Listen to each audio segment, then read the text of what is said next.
Time. Truly, we enjoyed that discussion, but we're super excited for our next discussion. My name is Tylee McMillan. I serve as the National Director of Youth in College, but I also serve as a tech fellow for the National Action Network.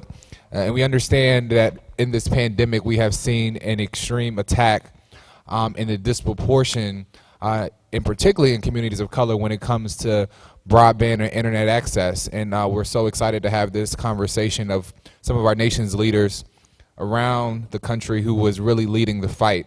And to start us off, before we get started with this panel discussion, we will hear from no other than FCC Commissioner Starks.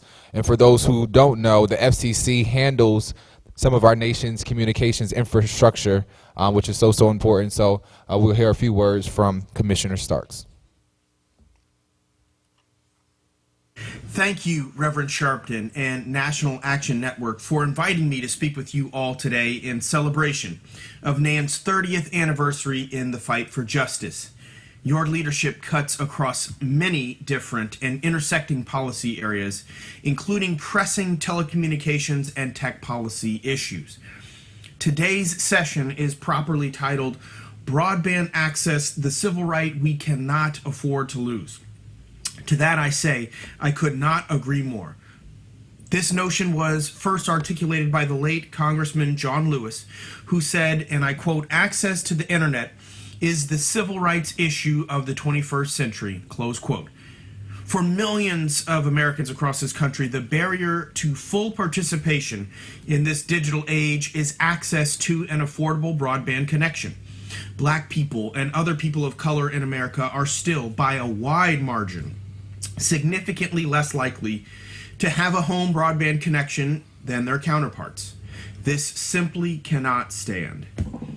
Communities of color constitute a smoldering front on the digital divide. Our communities' access to economic opportunity, education, healthcare, and personal connections are all at stake if we fail to act with urgency to bridge this digital divide. Now is the time.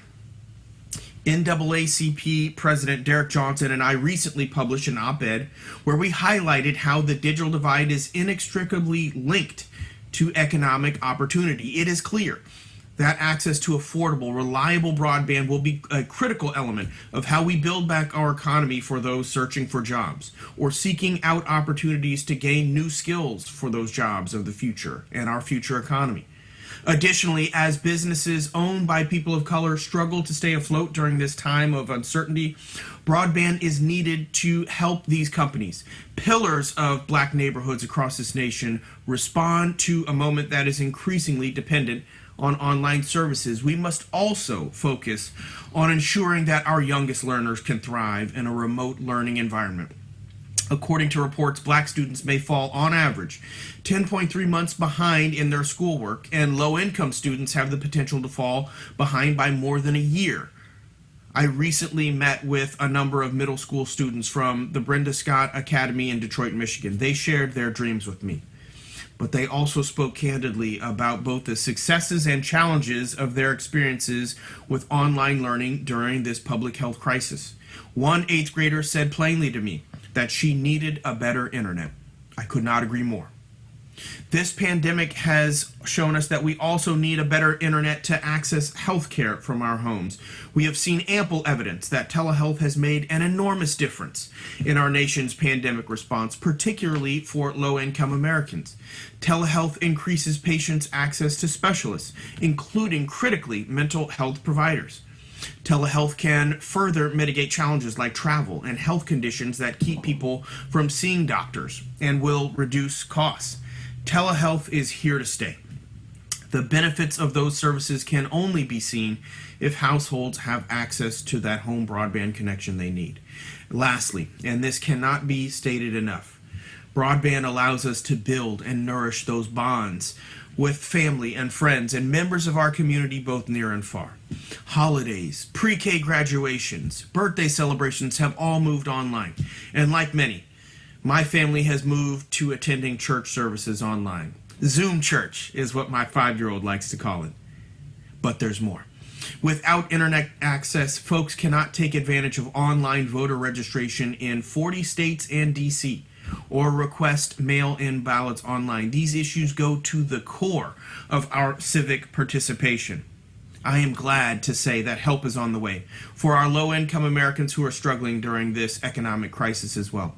Late last year, Congress passed omnibus appropriations and emergency coronavirus relief legislation, which funded a new $3.2 billion emergency broadband benefit for low-income families, which will connect households, especially those with school-age children, to broadband networks at affordable rates.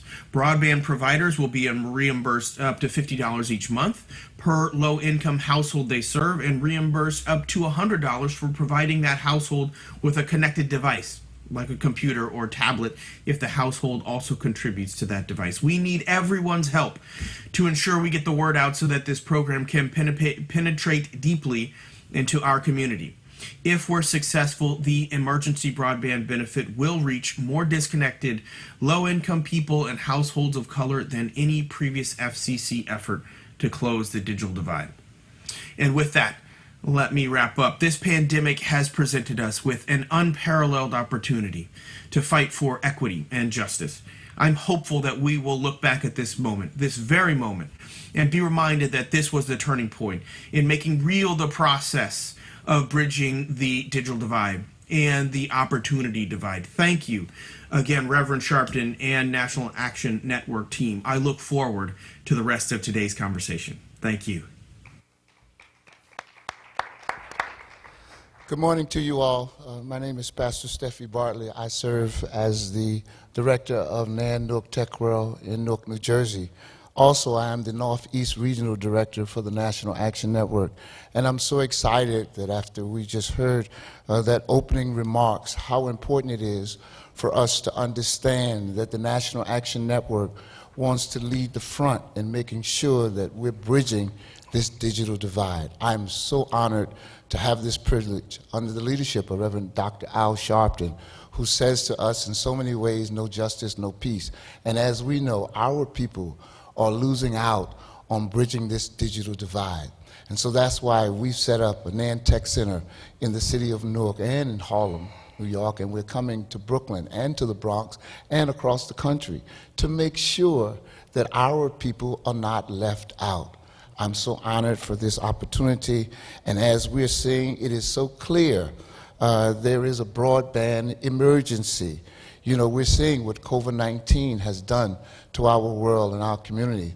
But even before the pandemic, there has been an issue. And we're here today to let you know that the National Action Network and the panelists that you're going to be hearing from today are going to be talking about how we can bridge that digital divide.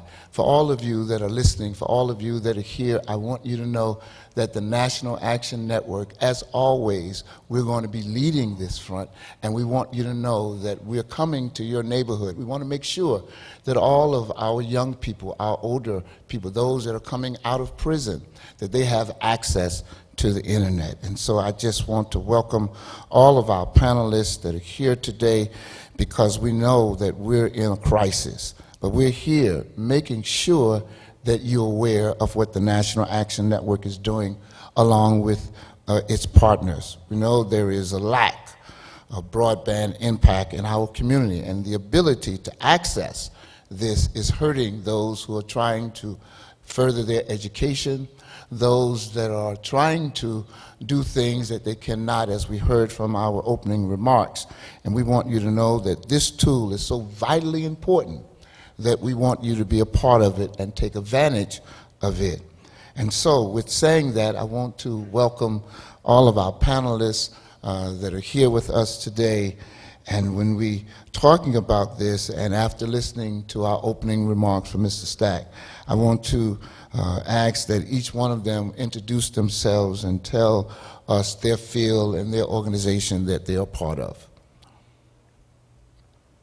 We can start with those that I see. Derek Law, we can start with you, Mr. Law, and then we can go down and introduce ourselves and tell those that are here, those that are watching, your role and your organization that you're affiliated with.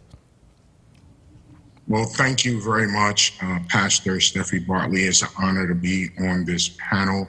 I'd like to thank the National Action Network to be a part of such a necessary thing to have discussion about broadband. Notarious Technology Solutions is a minority technology solution provider. We provide technology services to both the public and private sector in the tri-state area. We look to do national things with National Action Network, and we're hoping that we can have some strategic alliance after this to continue to try to work towards the vision.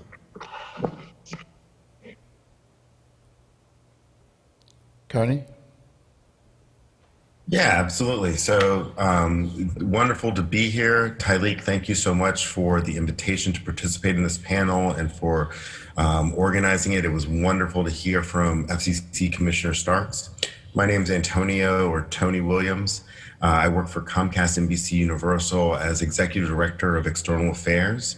And in that role, I really get to spend most of my time focused on the intersection of public policy and civil rights, particularly as it comes to broadband access and ensuring that Black and Brown communities have not only access to the internet, but also the ability to adopt it, subscribe, and to use it, and the knowledge to use it, and ensuring that we have access. So in that space, I look forward to this conversation, look forward to the back and forth, and I'll pass it on to my next presenter.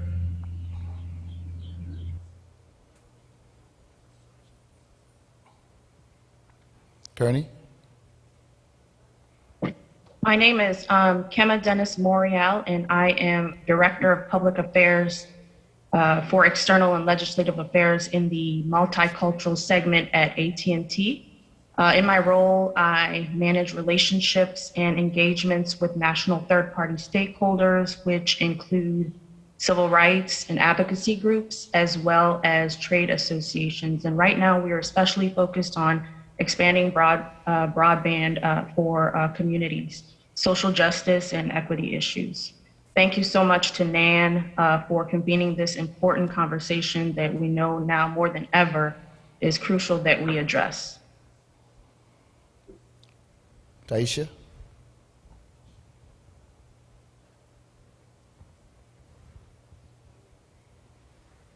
Hello, my name is Kiri Rosen, and I'm a professor in the Department of Arts, Culture, and Media at Rutgers University, Newark. And I'm also the founding director of the Form Design Studio and Lab at Express Newark, which is also at Rutgers University, Newark. Express Newark is a building, it's a place with specialized facilities where Rutgers University faculty, students, and the public come together to collaborate. So we do a lot of outreach and do a lot of in-house work. And recently, I've partnered with Pastor Steffi Bartley to create some technology programming. Thank you. And I'm eager to take place in that. I'm eager to participate in this conversation. Good morning. My name is Taisha Jackson. I work for the Nanook Tech World under leadership of Pastor Steffi Bartley. I complete the organization and management skills. I also complete tasks that support the efforts of a variety of projects that we have going on. I'm pleased to be here, and I am so eager to be able to work with you guys to get this broadband going, because it's very important. Robert?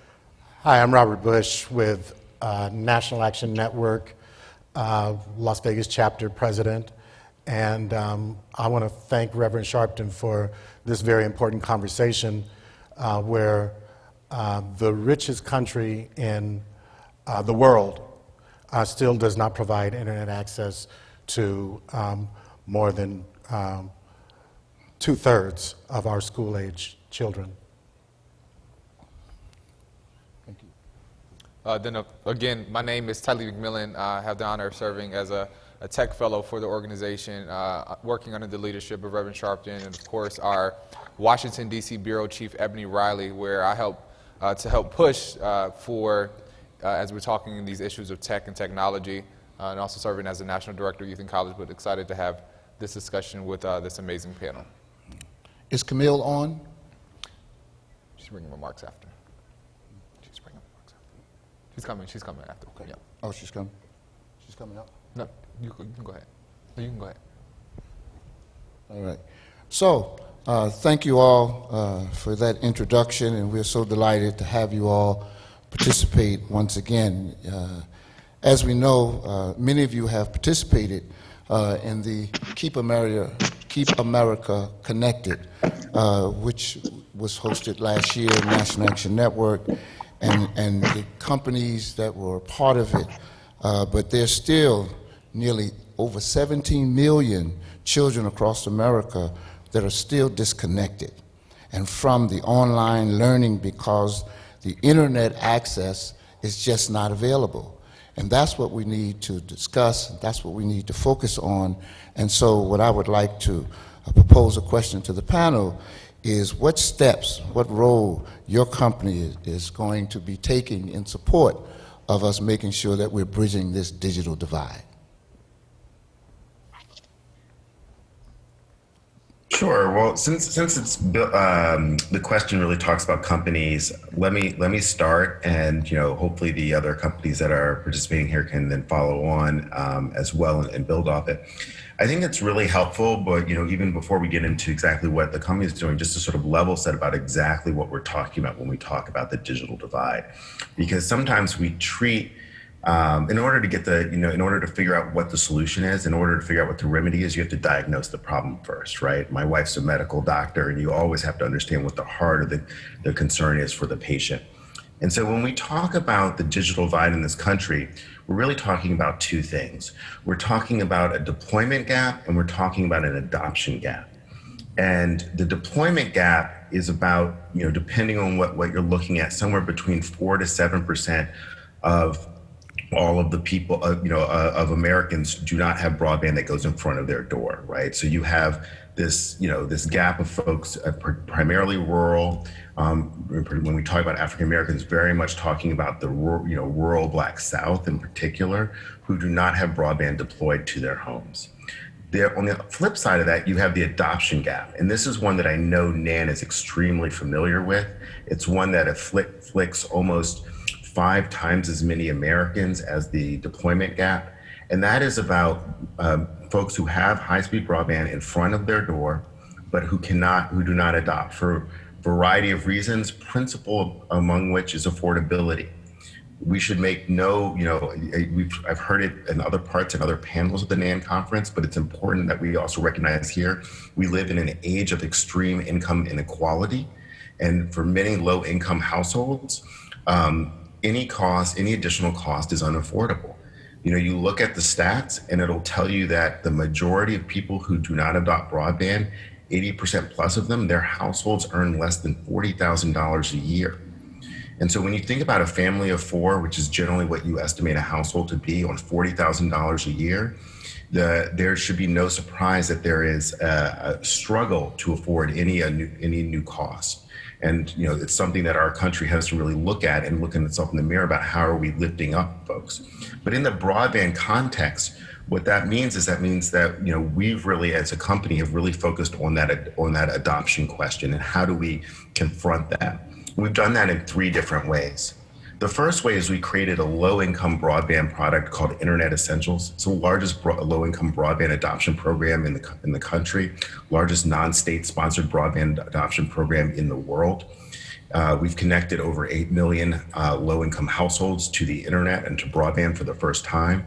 We recently increased the speeds of Internet Essentials after getting feedback during the pandemic that it would be helpful to have that. So it's now 50/5.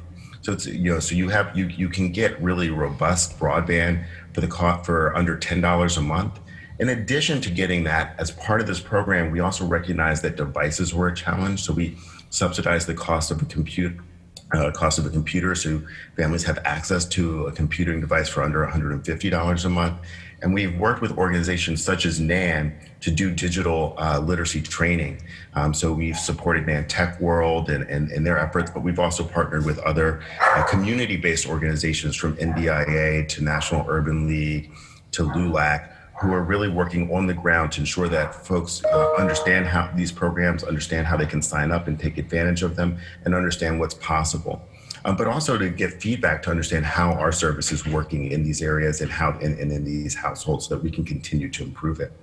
We also recognize that there's a challenge of folks who just don't have a safe space or a quiet space to learn and work at home remotely. You know, I know for me, when I first got sent home during COVID, my sister-in-laws, they currently live in New York, but they were, were very afraid to stay in the city given everything that was going. They ended up sheltering with us, and we didn't really have any space. There were no spare rooms in our house. There was no place to quiet to learn or to work. And so for me, that meant having to try to carve out and find another place to do that. And for many of our kids who are just housing insecure to begin with, finding and having a place and having a quiet place where you can study and work is a challenge. So what we did at Comcast is we leaned into this, and working with community organizations and schools and libraries, we created these something called Comcast Lift Zones. And these lift zones, what we did is we created publicly accessible spaces that had high-speed Wi-Fi, had computers, and had someone who was there to help monitor them and help folks and give people a safe space to learn and to react. Obviously, that was something that we were able to do in Comcast areas and what we continue to roll out. We've committed to roll out over 1,000 of those this year. We've done 600 so far, and we continue to roll out more and continue to partner with folks. And particularly in the Black community, we do a lot of partnerships with churches because of the important role that the faith-based community plays here.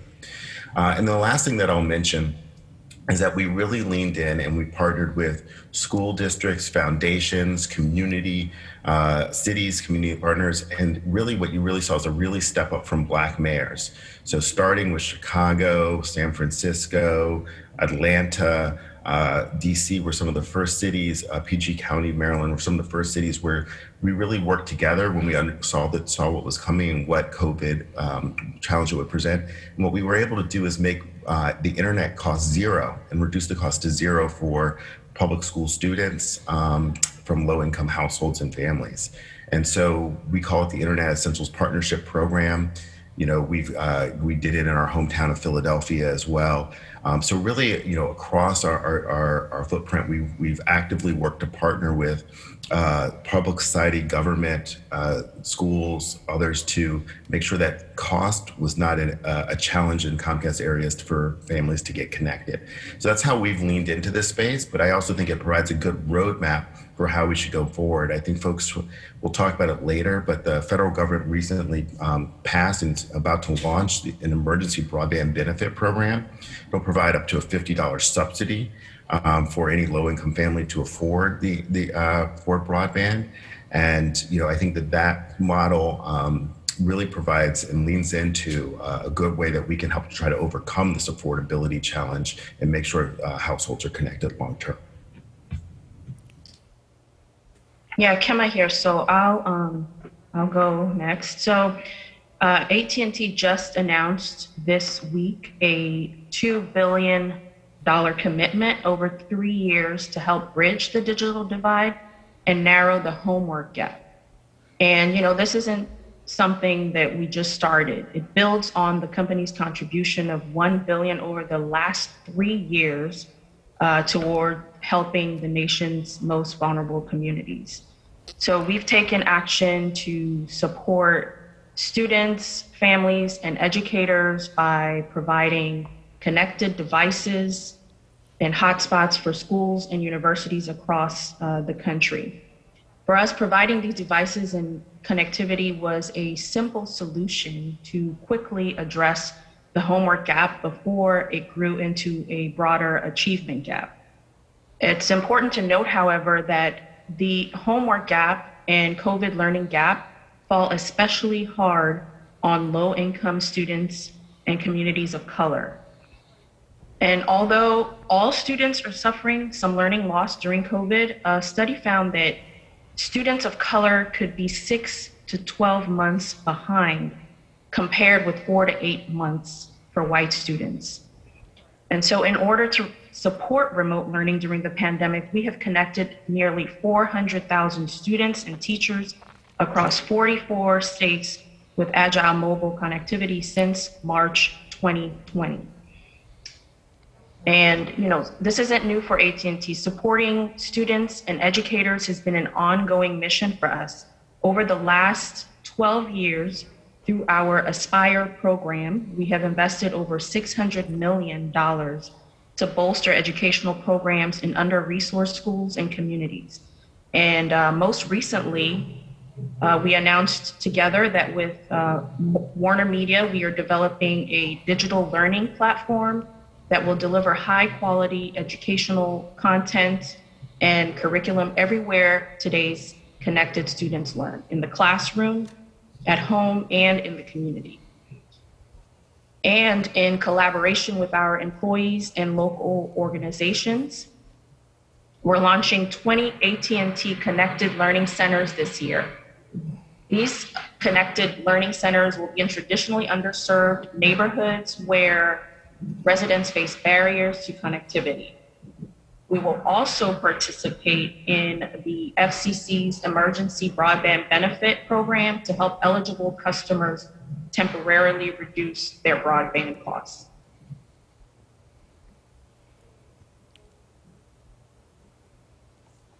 Anyone else? Any comments on your involvement with your organization? Yes, I will jump in here. Great question. It's always an honor to connect up with the heavyweights in the broadband digital divide. My journey has been similar. My background is in the cable industry, as being a part of one of the first Black-owned cable industry companies that started in Newark. It actually formed into what we know right now as Altice and Optimum.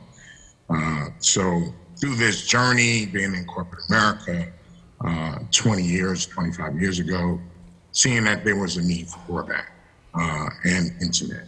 Wi-Fi wasn't really big back then. So through that journey, we started Netarius Technology Solutions to deliver technology services to primarily municipalities, housing authorities. This was done so that we can start to educate them on the need for broadband technology in the community. Back then, 15 years ago, a lot of people didn't understand the impact, but COVID-19, as we see, has really changed that. Brought it to the forefront. And for the most part, it's going to take everybody to participate in this, like the FCC say.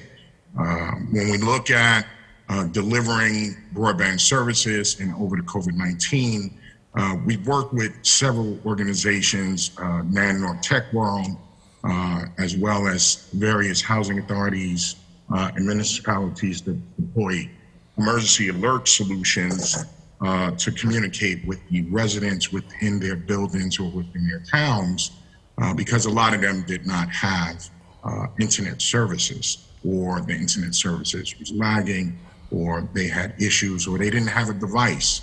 I have many discussions from people that said, hey, my neighbor didn't have a computer and they didn't have internet, so I loaned them my Chromebook, my hotspot, so that they can go ahead and do some work. A lot of this is in a lot of the footprints of many of the carriers, Comcast, Optimum, AT&T, Verizon. And so they're all doing, their job, or, based on what I see, a lot of Band-Aids.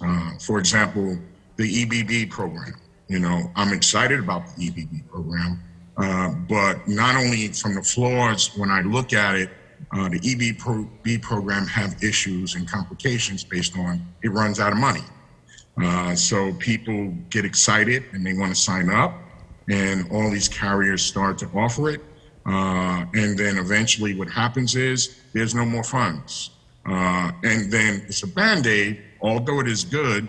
What happens is that after those funds runs out, the fee goes up on people, and then people can't afford it, and then it goes back down to the same situation. Also with the EBB, experiencing that, we launched a company, BROADBAND. BROADBAND is a fixed wireless internet service provider to deliver low-cost internet services in the community.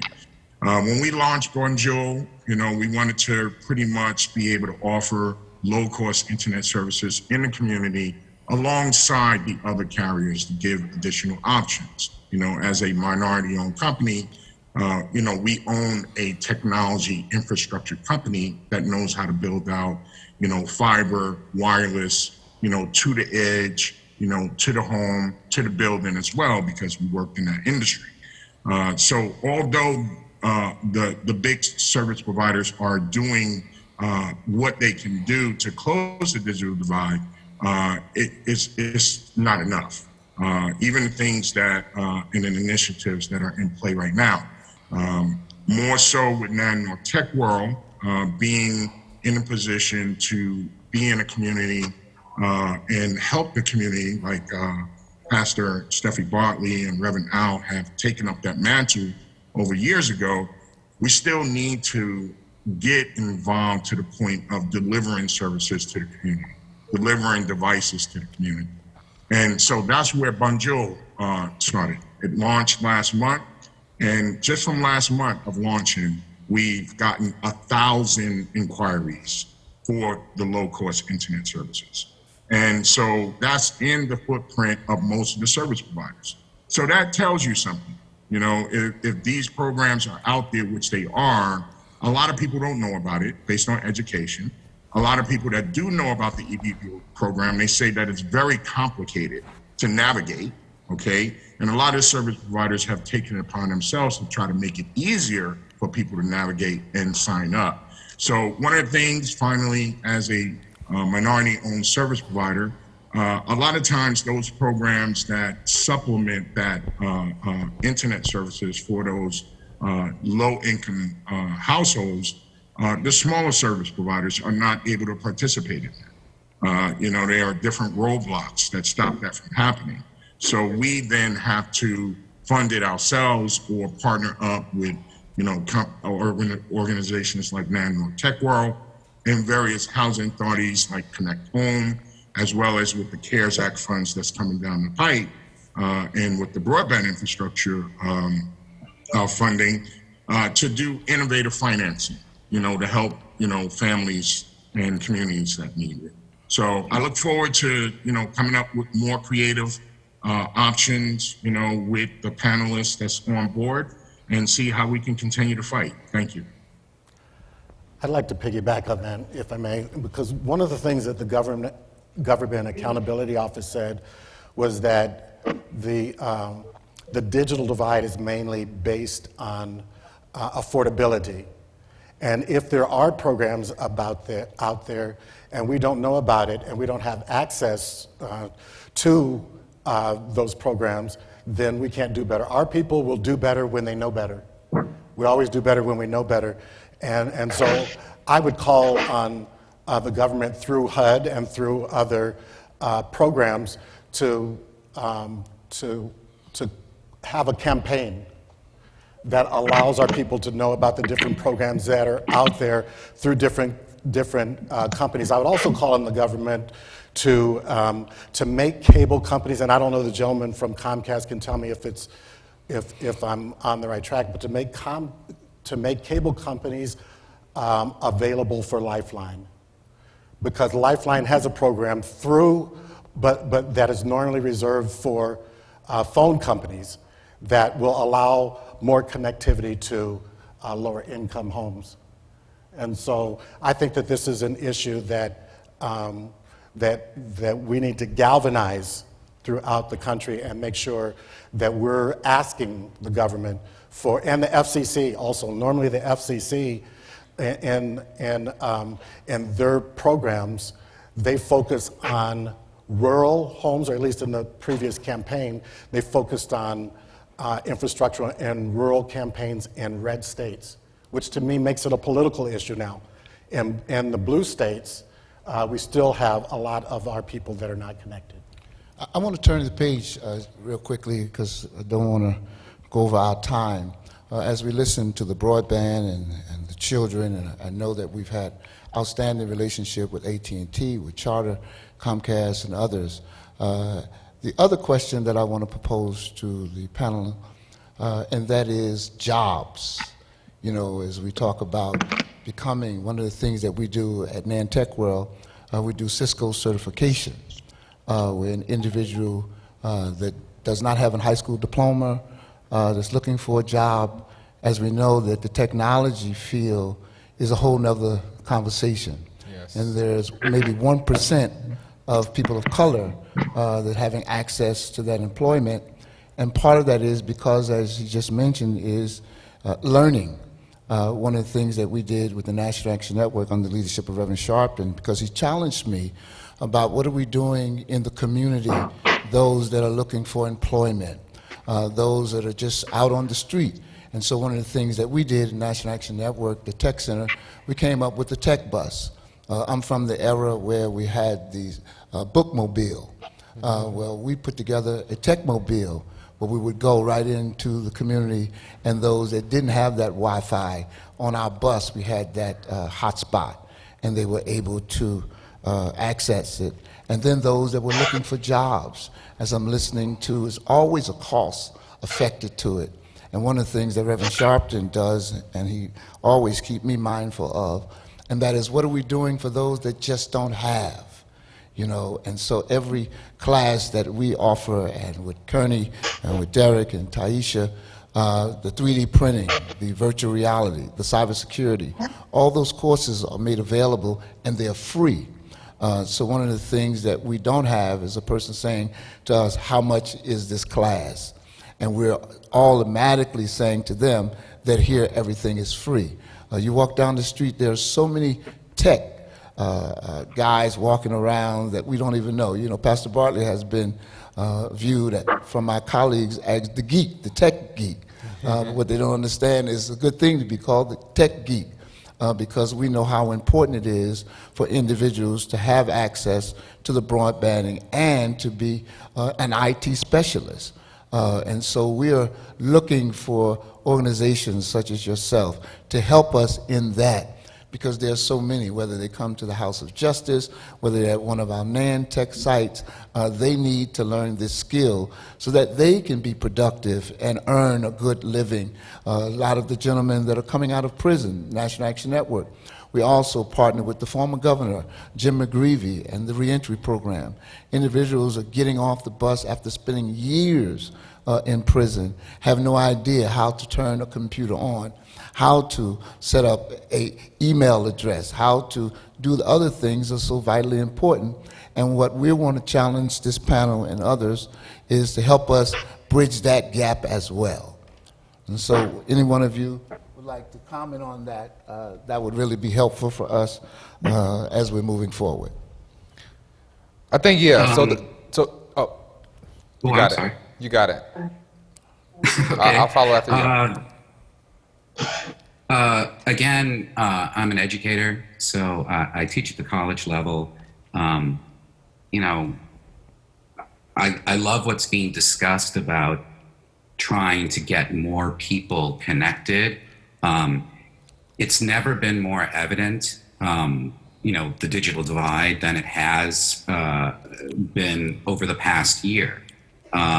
Students were forced to switch from going to classes to having to survive and use whatever resources they had available online.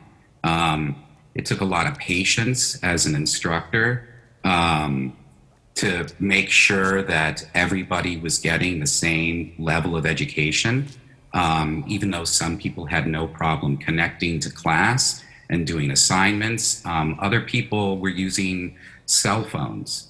And, you know, I hope that the investment, the various investments that some of you are proposing are, you know, going to be able to really get into the neighborhoods that need them, affect the people that really need them. I can just say that, I work primarily with technology. And to talk a little bit about what Pastor Bartley was just speaking to, the internet, I mean, that's where you get on to the information highway, to, all kinds of opportunities that you can connect with, people that you can socialize with so that you can make yourself into a better person and grow and, continue to expand some presence that you might have. But there is also other technology out there. I work a lot with digital design and fabrication, and the purpose of the Form Design Studio and Lab, which is these spaces that I'm in charge of running at Rutgers University, is to bridge that digital divide. But we're not necessarily talking about broadband. We're talking about technologies that have been born into existence that students don't necessarily know about, depending upon where they're at. For years, I went around and I did recruitment for our department, and I would visit schools all over the city of Newark and all over the state of New Jersey. And it was very clear to me who had technology and who had advantages and who didn't. So the idea of the space that I run was born out of that need.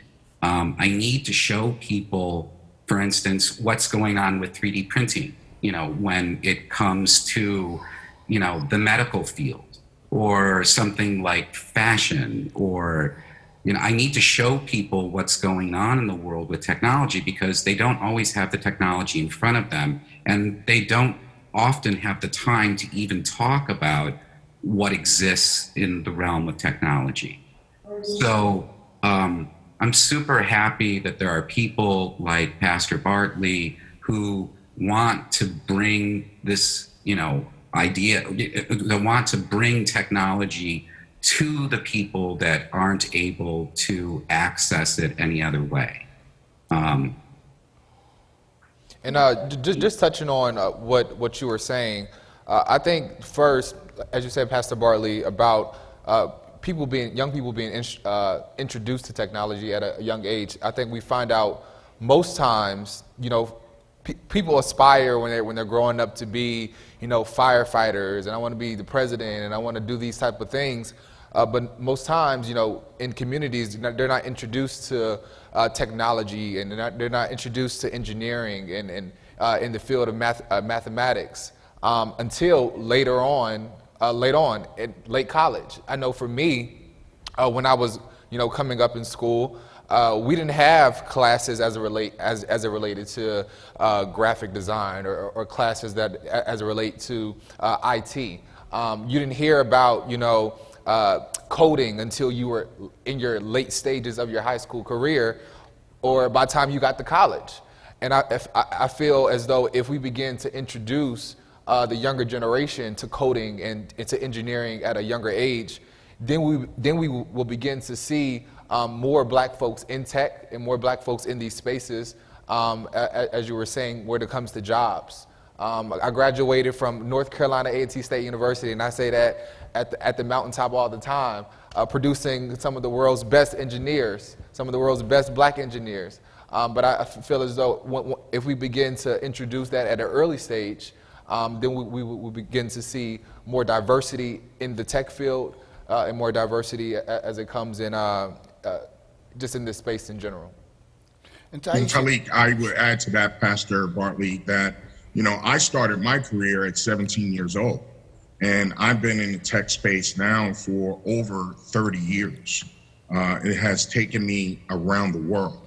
It has helped me partner up with some great people like Pastor Bartley, Reverend Al Sharpton, and many, many more, the tech world team. I believe going real quickly, Pastor Bartley, to what you discussed about jobs, when we look at, like Talik said, the engineer space of the telecommunication and broadband market, that is also a gap. There are large contracts that major service providers give out.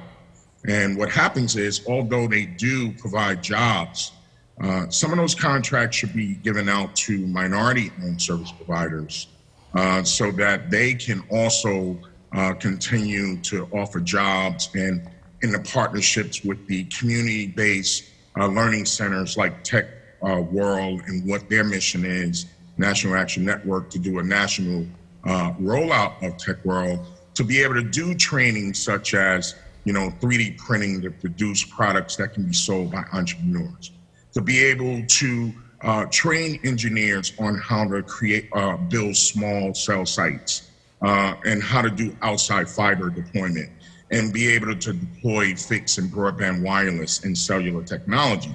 So for me, when I look at that, that's been one of the missions for Netarius Technology Solutions, as well as its partners and teams and the members, to be able to be in that space so that we can partner up to be able to lift people up and get these kinds of jobs. Because these are $100,000 jobs. These are $150,000 jobs.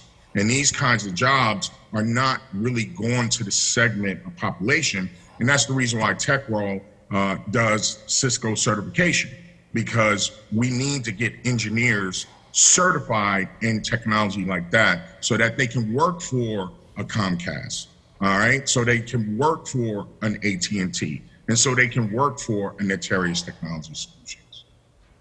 Yeah, let me just jump in on this question, because I just think it's so important. It all comes down to, how do you generate and support economic opportunity, right? It is what we're really, the crux of the matter when we're talking about the larger divide that we have here, particularly. And, it breaks down to me for really three things. So, we've talked a little bit about sort of the training and the education component, which is extremely important. You got to make sure that we're filling that pipeline. One of the things that we don't talk about here is that actually somewhere near 30 to 40% of all CS students of color end up dropping out of the major after their first year. And so what you're seeing there is we need to have more support, more advocacy, more pressure to make sure that our schools in our communities are actually equipping our kids so that when they go to the college level, when they get to these advanced programs, they're able to participate and compete. We also need to make sure that these colleges that are taking public monies and public support, that they're also making sure that they're providing the necessary support, because we know that sometimes that students arrive at college unprepared to just fully jump in. So there need to be other support. You can't just leave it to that one professor to keep it. They need that wraparound support in that space. On the hiring front, I know that, again, even when people do have the skills, we also need to make sure that we're continually opening the doors. When Comcast merged with NBC Universal, one of the things that we did, we created a joint diversity council where we have a number of different community leaders, partners who are working with us inside the tent, if you would, helping us understand what our processes and procedures look like, and really holding us accountable, forcing us to continue to open up the doors to opportunity. Reverend Richardson from the National Action Network is part of that council. And that has been critical for us to making sure that there are more people who look like me inside of Comcast, because that's, and you always have to, I think we do a good job here, but right, we can always do more, and you can always push for more. And that's important to have that advocacy also pushing. And then lastly, and Derek, I thought hit this right on the head, right? We also cannot forget about procurement. And so one of the things that we've really done here on the Comcast side is to pull back the layer and look at our procurement practices and ask the question of, okay, how are we moving folks along? Because it's also, you don't just become a tier one provider overnight. Those themselves are very, very large companies. So how do we take folks who are tier 3 to tier 2, and then to tier 1 and help them ride that scale? And it's not perfect. It's something that we still are continuing to work on. But I think that when we think about how do we create economic opportunity, thinking about those three things, right? How do we improve the training and education? How do we make sure that companies are opening the door and are hiring more Black and brown people? And then also, how do we make sure that their procurement opportunities are the three areas that we really want to lean in? All right, so what I would like to do now, because one of the things that I promised Reverend Sharpton, that I would give him the words of Elizabeth Taylor to her sixth husband, and that was not to keep him long. And so what I would like to do, real quickly, is to get closing remarks, but I would ask that we have about 9 minutes left to try to limit your remarks to about 1 minute so that we can move along and the next panel will be able to come forth. But this has really been so helpful, I know, to so many of you. Can we just give the panelists a hand? So why don't we start to my right all the way over, and everyone can give 1 minute closing remarks, and then I'm going to give final remarks, and we're going to turn it back over to those that are in charge. Okay. In closing, I feel like we all have a responsibility to close the digital divide. You know, as the commissioner stated before in his opening remarks, you know, John Lewis stated that technology is the civil rights issue of the 21st century, and we really have to see how we can navigate in this space to close the digital divide. I think when we look out in the room and those who are watching virtually, you're watching virtually on a device, and you are fortunate enough to be able to have internet connection to be able to even watch this live stream itself. But understanding that though we are fortunate enough to watch, and you are fortunate enough to watch, there are those out there who don't have the capability of doing the same, and we must do all we can to close that divide, because as he mentioned, it's when it comes to telehealth, when it comes to folks working remotely from home, where it comes to students attending school from home, everything we do now in 2021 evolves around internet access, and we must close that divide so we all can have that same opportunity. Even when it comes to employment as well, you have to go online to apply for the job. You're not finding, most times, you're walking in places and filling out an application. And so we must do all we can to close that divide so we all have the same playing field. Robert? I want to take it full circle and say that it's about affordability and access. Affordability and access. And so we can't have students sitting outside of Starbucks or having to go to McDonald's in order to be able to get access to internet.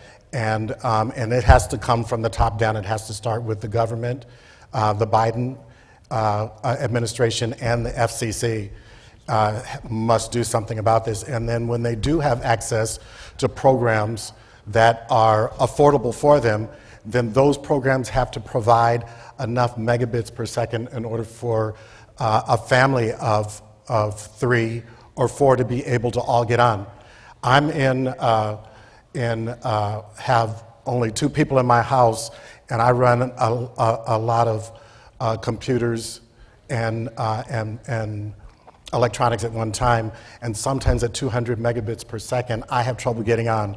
And so certainly at 25 or 50 megabits per second, a student or a family of 3 or 4 cannot get on. And so we not only have to give them affordability and not have to only give them access, but we also have to make sure that that access is adequate for them to be able to do what they need to do, which is to learn and to get jobs and to be able to provide for their homes if, for instance, there's a job that allows them to be able to work remotely. And so affordability and access is where I think we need to focus on. Thank you.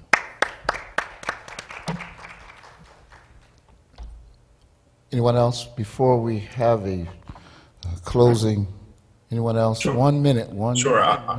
I'll jump in and just quickly, I think, we talked about it here, but it's also important that we make our voices heard on this. So when we talk about the emergency broadband benefit, and I think Robert and Derek mentioned it earlier, we need to ensure that the government is getting the word out about the program, right? We see a lot of funding in these upcoming bills for infrastructure. We don't see money in there for adoption. We need to make the program permanent. We also need to make sure that there's funding in there for digital navigators, people on the ground like NAN Tech World to get the word out, get folks trained, get them access. And then we also need to make sure that when they're funding infrastructure, that they're going to get it to these communities that are unserved. You look at the current, bill, and in addition to those unserved areas, they're talking about funding for places like Vail, Colorado, Palm Beach, Florida, Evanston, Illinois, right? When the money is going to go to those wealthy, white, suburban communities, it's not going to the inner city. And so we need to make sure that we're also targeting those unserved areas. So, there's a role here as we look to make these once in a generational investments to ensuring that they're going to go and serve low income Black and brown communities. Thank you. And real quick, that's the reason why Netaria's partnership with Nanook Tech World is so extremely important. We are hitting it from all directions. We're trying to create entrepreneurship and businesses so that people can feed themselves. We're trying to create jobs so that people can have careers. And we're trying to work to give people an education through technology, through apprenticeship programs. So we look forward to collaborating with all of the people on the panel to continue this fight. Thank you. Yeah, I'll jump in. I agree with Tony on several of the points that he made. Federal funds should incentivize private investment in underserved areas and allow for a mix of technologies, including fiber, wireless, and satellite, to meet the performance standards for today and the future. And one of the things that we also need to do is to prioritize connecting communities with little to no broadband. Basically, don't overbuild. So, we should be focused on areas that have no connectivity at all. Another thing is to modernize the, FCC's low-income lifeline program, as Tony said, by permanently funding it through congressional appropriations. And we also need to encourage and sustain private investment to network deployments by continuing the regulatory light touch approach that has sort of brought us here where we are today. And last but not least is to renew, the commitment to digital literacy, and skills development, because if folks don't know, how to use it, then, or they don't understand the utility or importance of it, they're not necessarily going to adopt. So we need to focus on, access and adoption as well. Thank you. Taisha? Okay. So I really believe that we need to allocate those funds specifically for broadband, because we have a lot of children who do not even know what the internet is. And by allocating those funds and putting them in the designated places where they belong, more children will have access to virtual, more children will have access to complete homework, more children will have access to the internet, and they'll have so many more opportunities to open up and expand life. Thank you. Kearney? Yeah, hi. I just want to say that, I appreciate being part of this panel and this conversation. We're in a real moment right now where, it's never been more clear who has technology and who doesn't. And, like the rest of the panelists here, I hope that the investments that are being made are going to be long lasting. And I hope that the monies are going to go to, and the technology is going to go to communities that really need it, because we can see the digital divide right now. It's, anyone who has a child, anyone who is attending school right now knows how that feels. So yes, the basic is internet.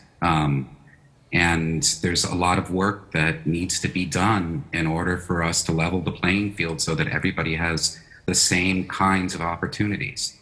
That's right. Thank you. Thank you. We're now going to see a video from Camille Joseph Goldman. She is the Group Vice President of the Government Affairs with Charter, and I'm so honored that she would show us a video. She couldn't be here with us today. She's also a board member of the National Action Network, so I'm going to ask if you would just put your attention and hear Camille and her words representing Charter. I'd like to begin by thanking the National Action Network for a terrific conference, and NAN's president, the Reverend Al Sharpton, for his tireless leadership and advocacy for all communities.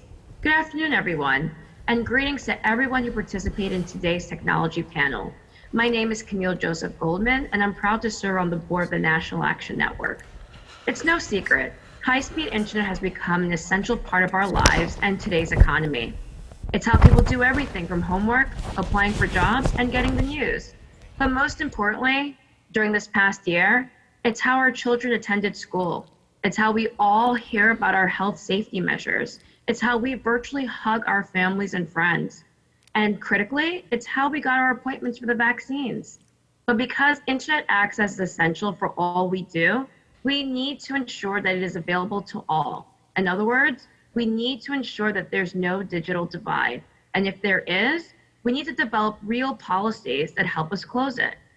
And there are many issues that surround it: access to broadband, affordability, hardware and software, wired and wireless technologies, regulations, learning basic computer skills, new and emerging technologies, and so much more. It's basically all an ecosystem that all needs to work together seamlessly and perfectly to be beneficial and truly effective. And I'm here today representing Charter Communications, also known as Spectrum, as a group vice president of one of the nation's leading broadband companies. And during the pandemic, our company continued to make quality service accessible for all our customers. We provided a free internet offer for new customers so kids could take advantage of online learning. We put programs in place to get small businesses back on their feet. We pledged to the government's Keep America Connected program, and our technician and representative workforce stayed on the job to safely help our customers stay in touch with the information they needed. We and others did what we could, not for accolades or awards, but simply because it was the right thing to do. At Spectrum, our commitment is to help close the digital divide the right way by bringing superior products to both the unserved and the underserved. Not COVID related, but right here in New York City, we provide computer access and learning opportunities by partnering with local nonprofits in key neighborhoods to open Spectrum Learning Labs. In this program, we supply computers, printers, and other devices and power the labs with free high-speed Spectrum internet. I'm happy to say that one of these Spectrum Learning Labs has been operational since early 2017 at the National Action Network's headquarters right here in Harlem. Additionally, we offer Spectrum Internet Assist, a low-cost, high-speed internet offer that's meant to provide access to seniors and students in need. Importantly, we recently announced the launch of a multi-year, multi-billion-dollar broadband build-out initiative to deliver gigabit high-speed broadband access to more than 1 million unserved customer locations across the country. Charter expects to invest approximately $5 billion to support its build-out initiative, offset by $1.2 billion in support won from the federal government's recently completed Rural Development Opportunity Fund auction, or RDOF, expanding Charter's network to lower density, mostly rural communities that do not have access to minimal broadband service. A happy benefit of this commitment is that we expect to hire more than 2,000 employees and contractors to support the RDOF and future rural build-out initiatives. So whether it's working in the wireless community, investing in technologies and broadband infrastructure, or expanding the reach of our wired network, Charter is committed to doing more to deliver better and faster broadband to more communities, large and small, urban and suburban. Thank you so much, and I hope you enjoyed the conference today.